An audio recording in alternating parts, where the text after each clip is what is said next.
Chères Régénéennes, chers Régénéens, je suis très heureux de vous souhaiter une bonne année 2026. C'est la dernière fois que je m'adresse à vous en tant que maire d'Erquy. Et je veux vous dire combien je suis fier et heureux d'avoir exercé la fonction de maire.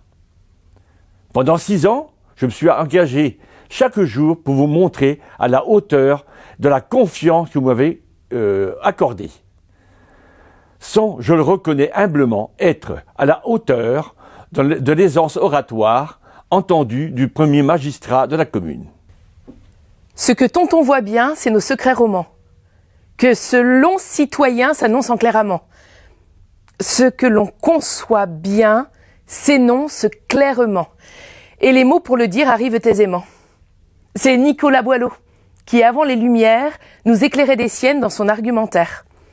Mais après ces 2 vers, la suite du discours dans son art poétique vaut aussi le détour.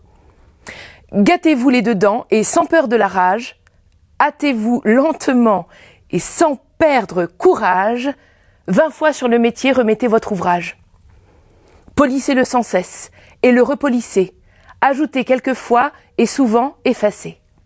N'est-ce pas un éloge à nos hésitations plutôt qu'une louange de la perfection ?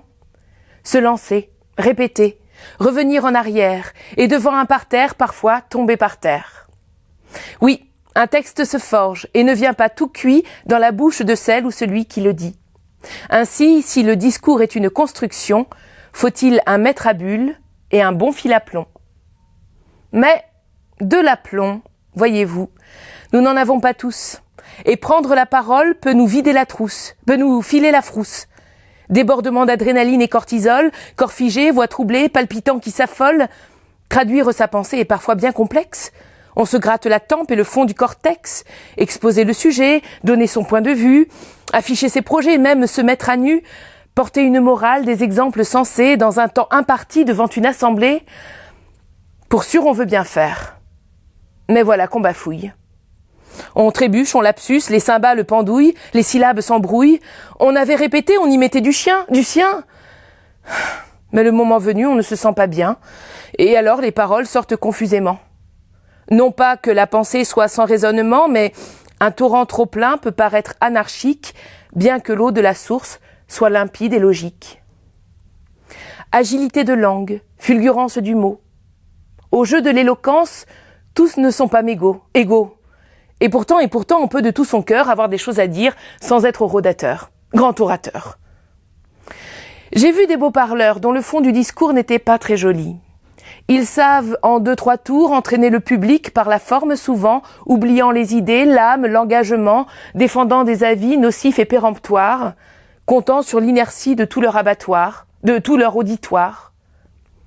Car nous, qui écoutons, sommes aussi responsables, qui préférons les strass aux propos véritables, choisissant l'emballage plutôt que le cadeau, et l'art de la formule à la valeur des mots. Des mots creux, dits d'un trait, font souvent illusion, plus que des mots sincères avec hésitation. Mais qu'est-ce que la parole ? Qu'est-elle réellement ?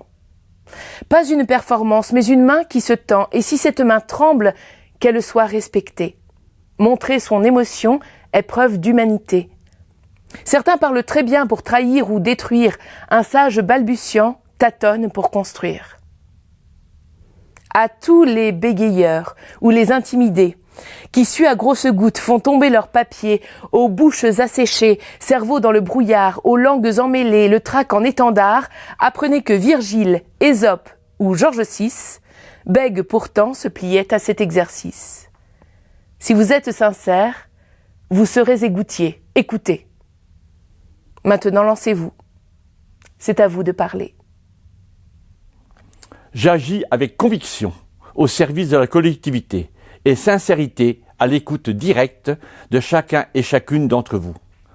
Je vous remercie de vos échanges enrichissants, ces moments intenses vécus ensemble, heureux ou plus difficiles et parfois chargés d'émotions. Je remercie l'ensemble des services municipaux. J'ai une pensée reconnaissante pour tous les agents.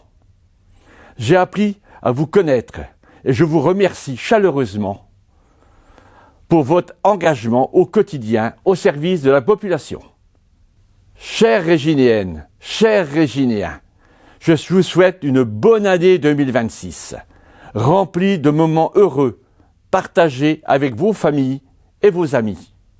Meilleurs vœux à toutes et à tous.